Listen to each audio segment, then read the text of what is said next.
Sonia Barrett here once again. It's been a little while since I did one of those little chit chats, little talk about a topic. I've been just busy with the film. It's just an ongoing, massive project. But anyway, things are unfolding nicely. But today I really want to talk about Dream Pushers. I couldn't figure out what title I wanted to give it, but anyway, it is kind of about dream pushers. So you're saying, well, what are dream pushers? Well, for one, we always have to remember that we live and operate in reality under an umbrella of, I call it the technology of programs. And what do I mean by that? Well, in coming up with the title Dream Pushers, you can even go back to your childhood. What do we ask children? What do you want to be when you grow up? Um, we don't really look at it from that standpoint, but basically what we're doing is we're asking them, what character are you going to play? What role are you going to take on? Which is the character on the stage of life. What are you going to mask yourself in? That's really what we ask them, and then we sort of hope to give them some options. There are some options that we all know of on the top of the list. Maybe it's changed a little bit, fireman, doctor, police officer, lawyer, teacher. I mean, those used to be the top characters, the top roles that you want to play. So I call it dream pushers because you leave from your parents and you go to school. From the early stages of school, they're shaping you for a particular dream, for a character that you're going to play. Again, whenever I say these things, it's not about a bad thing, it's not about a good thing. I just simply look at things as they are. I like to peel it all away so that I can see what I'm working with for myself and how I can change certain things and make sure that I am being my authentic self or getting to my authentic self without the overdose of programs or character programs. So we see this moving forward right into the work environment. You take those concepts about the characters, you become those characters. And if you don't select one of the top characters, which are high on the success barometer, choosing one of these top five, then you still are in some other kind of some other kind of role that sort of got programmed, got programmed into you. And again, we don't really look at it from that standpoint. But when I really started looking at it, I thought, no, these are dream pushers. They push these dreams, and of course, here in the U.S., you've got the American dream. Every place has some sort of dream construct. Then you get the also the religious dream construct as well, whether you're a part of a religion or not, or the consciousness, you know, dream programs as well. They're all over the place, and we always choose one. Sometimes we may jump around a little bit, but we tend to operate within the same character mold to some degree in terms of what we will choose, what we will walk into. But on the bigger scale, when I first thought about dream pushers, I remember thinking about it and calling my friend and us talking about it on the phone because it just really hit me. It's like, good Lord, the even the new age movement, everybody's selling you this dream of you've got to reach for, you got to achieve, you got to reach for your highest potential. You've got to have some sort of dream. You've got to achieve. You've got to push. And I thought, well, why? Here I go again. I'm like, why? What if your dream, your highest potential right now is to not have a high potential? What if that's you're operating right where you need to be right now, right in this moment? What if that's the case? So I started looking at that, and it was interesting. It was also very funny because this is something that we just really don't think about because it's so the norm, and we do it to our children. We want them to choose a role, a character, and we want it to be um, part of the accepted then characters, the accepted roles, those that sort of qualify us in society. And I've talked about this on a number of different levels before. And I do because when we talk about it in different ways, I think if it doesn't hit you or hit home on one level, maybe on another level, it will hit home. And maybe there's some questions that you were having with your own self, some things that you're trying to figure out. And maybe hearing this, maybe it might connect for you with why you felt the way you felt all your life. There are people who they just never seem to fit in. The minute they got here on the planet, they can't seem to pin down any particular thing they want to do. Maybe it's because they want to do more than one thing. There's a number of things that they think they want to do.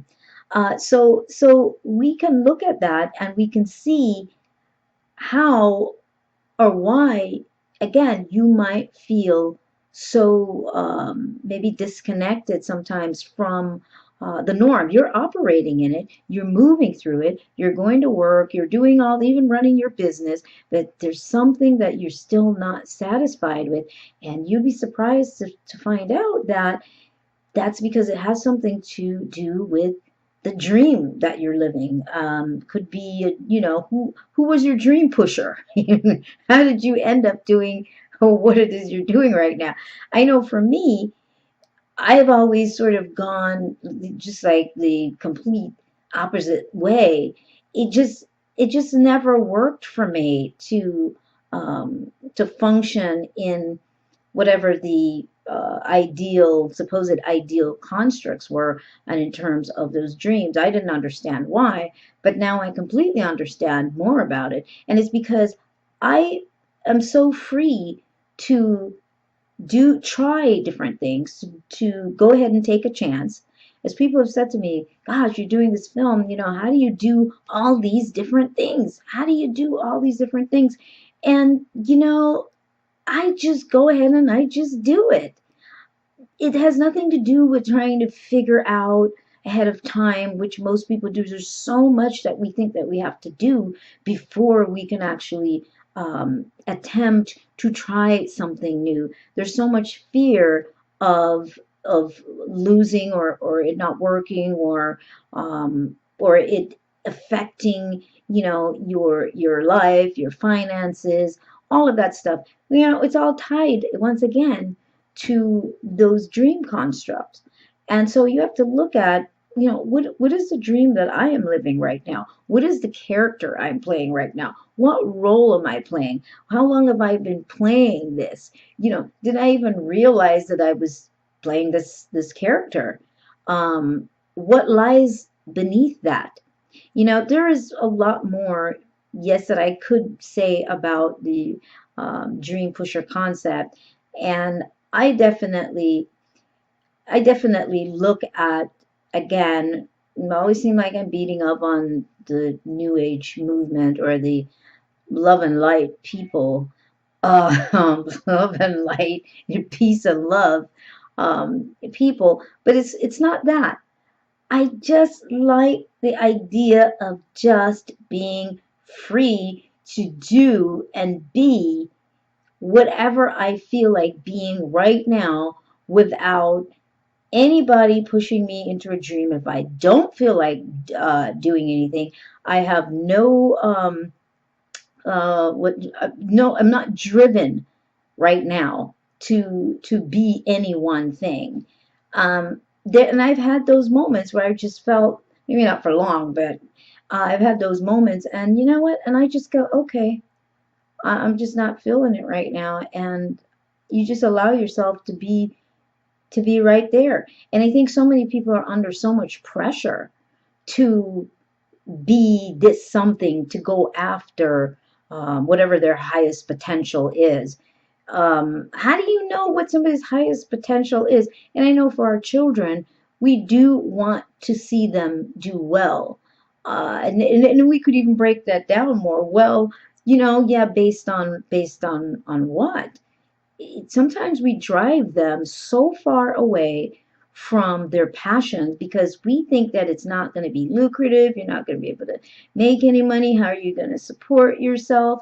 We push them right into the very thing that we've all been pushed into. And it just goes on and on and on. So, therefore, passion, um, doing something or striving to do something that you're passionate about, excuse me, is not something that most people are familiar with. There are few people that get an opportunity to experience that, to do that. And the program is there that if you do something you're passionate about, you might not make any money at it. So there's a program that's back there because in the for the dream pushers, there should be monetary success, and certainly there can be monetary success with those things we're passionate about, those things that are really our own authentic dream that's been allowed to unfold and be supported. Excuse me. So I think for those with small children, you do want to look at that. There's so much that we're told about what is right, what is wrong, what we should do, what we shouldn't do. We do live under a technology of programs. Um, and you have to see that in a very huge way. And then, of course, then there'll be people that say, oh, yeah, I've always kind of done what I wanted to do. But then I could take it further, which I can't do that in this format, but I could take that further. It's so much more than just doing what you want to do. If you're doing what you want to do and you're still struggling, then there is yet another program that's in there. And then you say, well, for me, it's not, I don't care about the money. It's not about the money. As long as I'm happy, I just want to be comfortable. That's still another program because then you're not allowing yourself to be wholly, what should I say, self-sufficient or satisfied or being able to have a life that allows you to do basically more of what you want to do. I mean, I had to see some of these programs within myself, and yes, it wasn't definitely an overnight thing. I'm still working through some of this stuff, but what I do know is I do see that, and for me, I don't want to be just comfortable. What does that mean?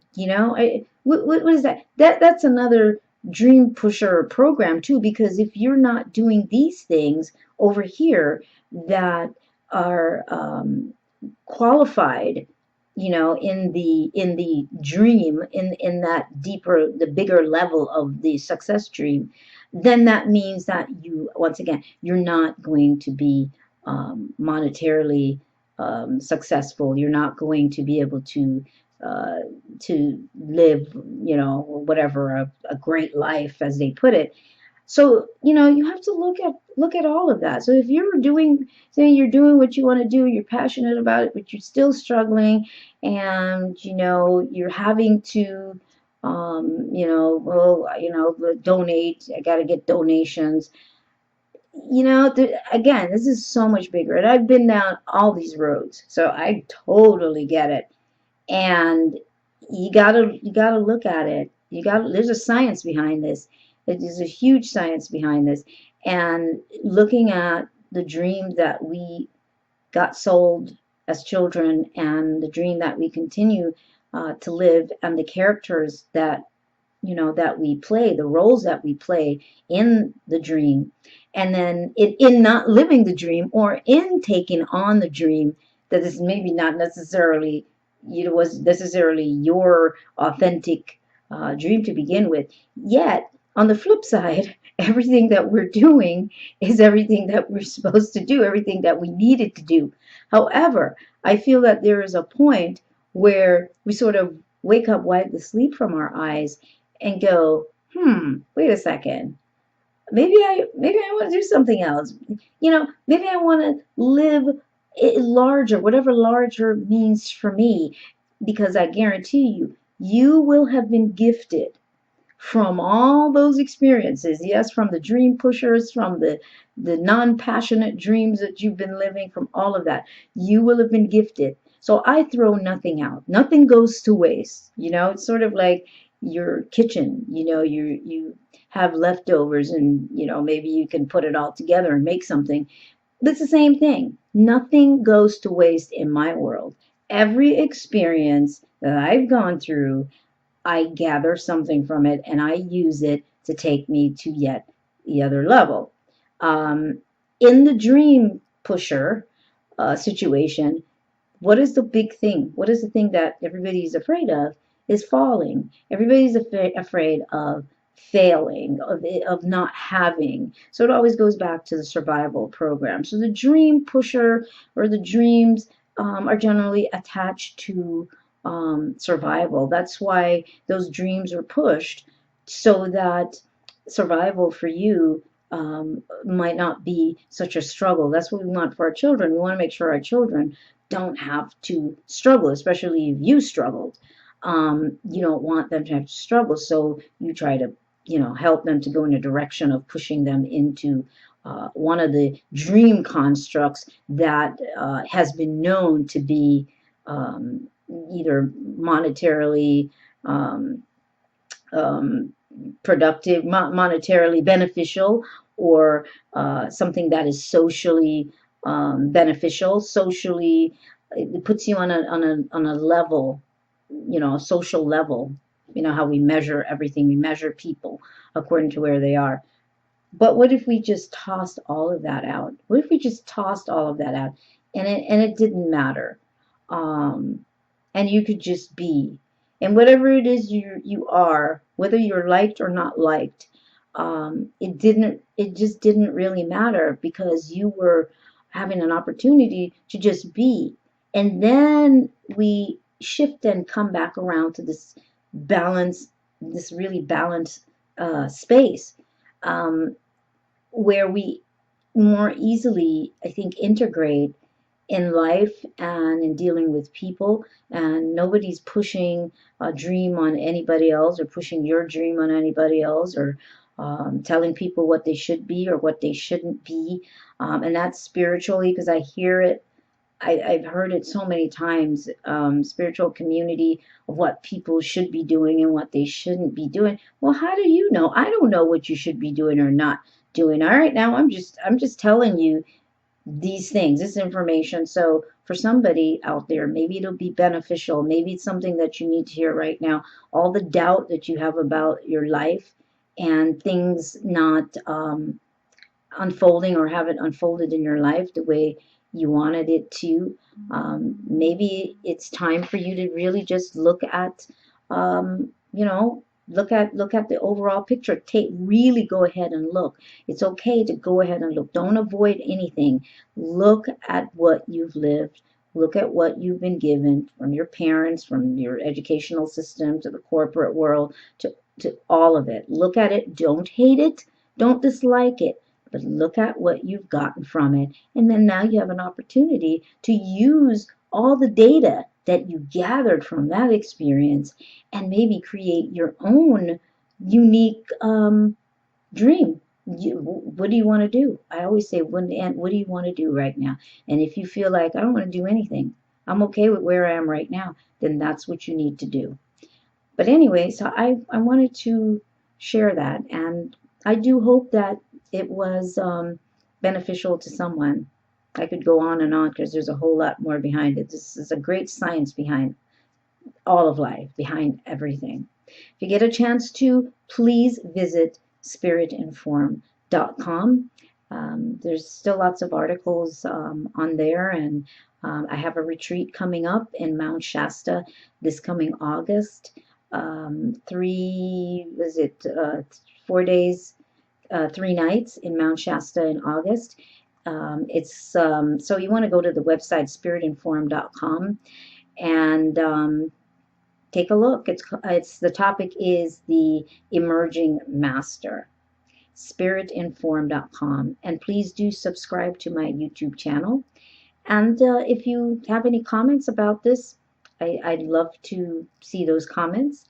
And that's about it. So have an incredible rest of the, I would say, day, year, life, next moment. Until next time. See you then.